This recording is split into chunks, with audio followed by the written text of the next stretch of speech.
নিজ হাতে উপার্জিত কামাই এটা পৃথিবীর শ্রেষ্ঠ কামাই, আলহামদুলিল্লাহ। পরিশ্রমের মাধ্যমে যে উপার্জন, এটাকে ইসলাম আমাদেরকে উৎসাহিত করে। শুধু নামাজ, রোজা, জিকির এগুলো নিয়ে ইসলাম আমাদেরকে পড়ে থাকতে বলেনি।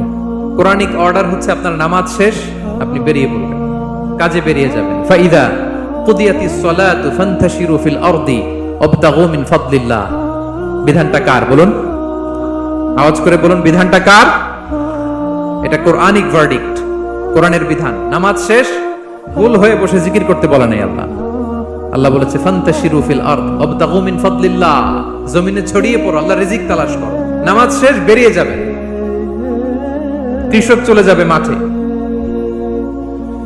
শ্রমজীবী চলে যাবে ফ্যাক্টরিতে, শিক্ষকরা চলে যাবে তাদের শিক্ষা প্রতিষ্ঠানে, কর্পোরেট ওয়ার্ল্ডের লোকেরা চলে যাবে তাদের প্রতিষ্ঠানে।